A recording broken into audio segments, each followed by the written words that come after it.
Alors, bonjour tout le monde. Je vais commencer direct sur le vif du sujet. Ça, c'est vraiment ce que je veux vous présenter. C'est toute l'étude que j'ai faite pendant mes études de doctorat à l'EPFL, où on a traité le sujet de la rénovation active. Ça veut dire en intégrant de l'énergie, dans ces cas-là photovoltaïque, où on peut produire de l'électricité grâce à des panneaux solaires qu'on peut utiliser comme matériaux de construction.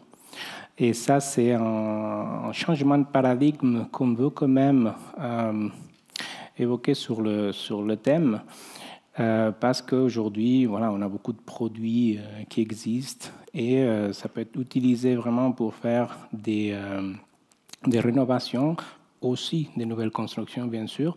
Mais là, dans le thème de la rénovation, c'est quelque chose de très intéressant. Ça apporte une plus-value à chaque intervention. Voilà, ici, un petit peu, vous voyez les objectifs de l'étude. L'idée, c'était vraiment de avoir une vue d'ensemble de qu'est-ce qu'on pourrait faire avec les différents types de bâtiments qu'on a ici en Suisse. Nous, on a pris comme cas d'étude la ville de Neuchâtel, où on a étudié au niveau urbain les différents types, et on a classifié en cinq types de bâtiments. Et à la fin, on a fait une évaluation qu'on appelle multicritère, où il y a des aspects quantitatifs, mais aussi qualitatifs, au niveau, par exemple, voilà, la qualité architecturale de l'intervention, et au niveau quantitatif, le coût, la rentabilité, mais au niveau aussi analyse de cycle de vie de cette intervention. Voilà un petit peu la méthodologie que j'ai déjà présentée brièvement. On étude tout un tissu urbain, on classifie par différents types de bâtiments qu'on a appelés archétypiques. Et on propose, par exemple, la phase 3 que vous voyez sur l'écran, des stratégies d'un point de vue surtout architectural, en disant je veux rénover ce bâtiment, mais voilà, il a des caractéristiques visuelles ou expressives intéressantes.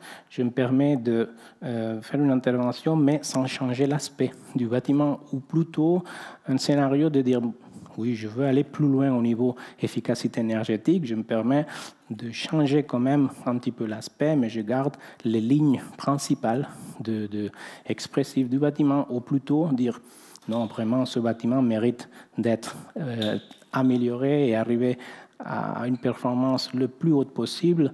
Alors, je me permets de changer l'aspect, de l'améliorer, de peut-être faire grandir les fenêtres pour améliorer l'éclairage naturel, etc.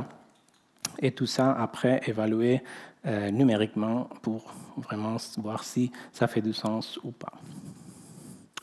En gros, ici, je vais vous présenter 2 des 5 archétypes. Le premier, c'est un bâtiment construit avant les années 1919 et un autre des années 70. Voilà ici les 2 bâtiments sur lesquels j'ai travaillé. Ça, c'est l'image, on va dire, de l'état actuel. Peut-être vous avez déjà en tête des bâtiments qui ressemblent. C'est pour ça qu'on a appelé archétypique, parce que ce bâtiment, vous n'allez pas le trouver exactement partout, mais il y a des caractéristiques assez similaires. Et l'étude, la stratégie de rénovation que nous, on propose, c'est tout autour de l'analyse de cycle de vie. On veut que ça soit rentable, évidemment, économiquement, mais aussi essayer de diminuer au maximum l'empreinte carbone. Et on a mis comme cible, par exemple, la société de 1000 watts dans cette étude.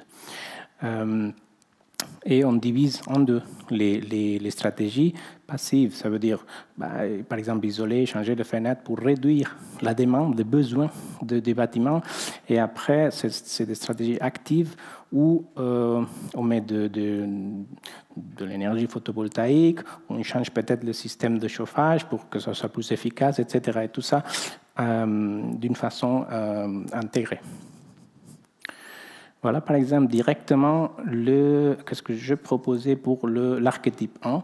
C'est un bâtiment des années 20, où vous voyez les 4 scénarios qu'on propose, et vous voyez tout en bas les petites surfaces orangées, c'est où c'est des surfaces potentiellement actives. On a fait un design architectural, un calpinage de façade, et tout ça, on fait un calcul pour identifier quelles sont les surfaces qui pourraient être activées, qui pourraient produire de l'électricité. Et tout ça en tenant en compte évidemment le contexte autour, les bâtiments, les arbres, etc. Ici, en coupe, c'est en détail, je passerai assez vite. Je sais que ça va être enregistré, alors vous pouvez regarder plus en détail après si jamais. Dans ces cas-là, on a pris l'idée d'isoler par l'extérieur et à chaque fois, on essaie d'aller plus loin au niveau de l'efficacité énergétique. Et c'est assez petit, mais le dernier scénario, on propose du photovoltaïque en toiture, mais aussi en façade. Pour la tour des années 70, c'est à peu près le même processus. Ici, il y a beaucoup de façades. Et ça, c'est intéressant de voir comment le photovoltaïque en façade prend aussi une importance quand le bâtiment, c'est des bâtiments de plus de hauteur. Et ici, la même démarche. Et on voit que le premier scénario où on propose du photovoltaïque, c'est le S1 dans ces cas-là. On a proposé une isolation intérieure parce qu'on veut maintenir l'aspect du bâtiment. Et ce bâtiment est en béton typique des années 70. Alors, il y a quand même quelque chose d'intéressant. Ce que je voulais dire ici, c'est qu'il y a des technologies qui existent, des exemples avec du photovoltaïque qui existent. C'est une technologie, si on parle de cellules monocristallines, ça fait 30 ans qu'il existe. Ce n'est pas sorcier, on sait comment ça marche. Il faut juste faire des analyses et oser le faire. Ici, c'est juste un petit schéma, comment on gère l'énergie. D'un côté, les carrés en gris, c'est les besoins. De l'autre côté, c'est la production d'électricité. Une partie, on l'autoconsomme. Une partie, on peut l'injecter au réseau. Idéalement, il faut choisir les bonnes surfaces pour améliorer ou essayer de maximiser l'autoconsommation. C'est ce qui est le plus rentable. Voilà ici comment on propose, nous, du côté un petit peu académique, théorique, essayer de choisir les bonnes surfaces en trouvant un équilibre. Vous voyez les deux courbes qui se croisent. C'est vraiment trouver l'équilibre entre être autosuffisant, indépendant énergétiquement et autoconsommé. Ça veut dire profiter de l'installation que vous avez au maximum. Parce que on n'est pas là pour produire l'électricité et l'injecter au réseau. Ça, c'est pas rentable. Il faut vraiment que ça soit adapté aux besoins du bâtiment. Voilà un petit peu le résultat au niveau esthétique des deux cas d'études. Celui-là, c'est le cas d'étude des années 20 et l'autre, c'est la tour. Voilà ici un petit peu le résultat du bilan énergétique. Donc on peut réduire beaucoup les besoins d'énergie et même arriver à être à énergie positive dans le cas de la rénovation. Ça veut dire qu'on produit plus d'énergie qu'on en a besoin. Et au niveau CO2, ça peut paraître un peu plus sorcier, mais si on choisit les bonnes surfaces et on fait les bonnes isolations, on peut atteindre l'objectif de neutre CO2 dans le cas de la rénovation. Et il ne faut pas mettre du solaire partout. Il faut juste choisir les bonnes surfaces par rapport aux besoins du bâtiment ou aux besoins du contexte proche. En gros, économiquement, ça peut être une question. Dans ces cas-là, on voit que si on compare une rénovation classique, juste isolation, avec une rénovation active plus poussée, avec production d'énergie photovoltaïque, c'est bien de voir comment la rentabilité s'améliore. parce que voilà, on évite d'acheter de l'énergie chère. Et ça, c'est quelque chose d'intéressant. Je vous invite aussi à regarder en ligne. Vous avez le site là, vous avez tous les résultats de cette étude où vous allez pouvoir filtrer selon ce que vous voulez. J'ai un type de bâtiment précis, je peux filtrer les résultats par ça, ou à la fin, comme vous voyez, la dernière ligne, c'est le taux de rentabilité, par exemple. Moi, je suis, je sais pas, disposé à 5% de rentabilité ou avec 4, je suis content. Ben, vous allez voir les différents choix stratégiques pour atteindre ça.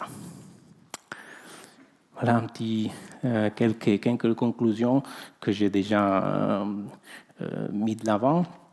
Mais en gros, voilà, je vous laisse lire tranquillement par après. Et si vous avez des questions, voilà, je suis à votre disposition.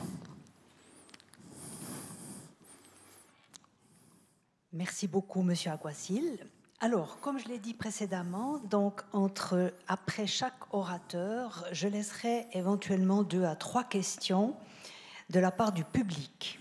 Alors, je ne sais pas si nous avons reçu des questions en ligne ou si quelqu'un parmi vous souhaite s'exprimer. Ce n'est pas le cas. Je vais juste vous en poser une, Monsieur Aguacil. Vous avez parlé des 4 phases. Identification, scénario, évaluation. Pour ces 4 phases, concrètement, un propriétaire doit s'adresser à combien de sociétés, à combien de personnes? Parce que ça me paraît un peu compliqué. Ouais, c'est une bonne question. En tout cas, toute cette analyse qu'on a faite, on vise vraiment les architectes. Les architectes devraient être capables, en fait, ils sont déjà capables de faire tous ces scénarios de rénovation au niveau esthétique, au niveau efficacité énergétique. Il y a des outils qui eux, ils savent déjà utiliser. Alors, comme intervenant ou entreprise principale, c'est vraiment les architectes. Après, bien sûr, si vous voulez aller plus loin au niveau de calcul de CO2, analyse de cycle de vie, etc., peut-être il y a besoin de quelqu'un d'autre. Mais vraiment, le port d'entrée doit être l'architecte. Et j'invite vraiment les architectes à se plonger là-dedans et voir que, en fait, ces panneaux solaires qui existent aujourd'hui, customisables au niveau de la taille, au niveau des couleurs, etc., c'est pas un élément étrange à l'architecture. Ça peut être vraiment intégré à l'architecture. C'est pour nous un nouveau matériau de construction, en fait. Et c'est ça l'idée principale. Merci bien. Une autre question? En ligne. Alors, Monsieur Eberlin, Denis, raison sociale, oui. Cela semble plus adapté aux bâtiments multi-appartements plutôt qu'aux villas individuelles. Ben c'est une très bonne question. Nous, on a pris le défi d'utiliser comme cas d'étude les bâtiments résidentiels à multiples appartements parce que c'est en fait plus complexe. En gros, ça s'applique parfaitement à une villa individuelle. C'est vraiment les mêmes démarches et au niveau de calcul de rentabilité économique, etc., c'est plus simple. Si c'est le propriétaire qui habite l'appartement ou la villa, c'est vraiment encore plus simple. Alors, c'est parfaitement applicable et oui, c'est extrapolable à ça, sans doute. C'est très bien. Je m'adresse aux personnes qui sont en ligne. Si par hasard on ne peut pas répondre à leurs questions, vous avez toujours la possibilité d'envoyer des courriels. Au courriel, vous recevrez des réponses si jamais. Voilà. Oui, monsieur. Merci. Je voulais poser une question par rapport à ce nouveau matériau. Est-ce qu'il y a des contraintes d'ordre légal, par exemple dans le canton de Neuchâtel, pour implémenter ce nouveau matériau sur les bâtiments? Y a-t-il des contraintes d'ordre légal canton de Neuchâtel, vous dites? Oui. Voilà. Non, en gros, c'est grâce, on va dire, au mariage des deux industries, du photovoltaïque, ceux qui produisent les cellules photovoltaïques, plus l'industrie du verre, qui produisent les fenêtres, les balustrades de balcons. ils se sont, on va dire, mariés et maintenant ils travaillent ensemble et on peut faire n'importe quel type de panneau qui va être adapté à toutes les situations. En utilisant du verre feuilleté, résistant. Alors, il n'y a pas plus de difficultés que ça. Il faut juste voilà, le même problème qu'on a les mêmes difficultés qu'on peut avoir pour une façade ventilée au niveau de feu, etc. C'est le même problème. Il n'y a pas plus de soucis que ça. Mais il faut dire que toutes ces installations de câblage en façade, etc., c'est quelque chose qui n'est pas encore dans la pratique habituelle. Et c'est ça qu'il faut essayer de faire avancer.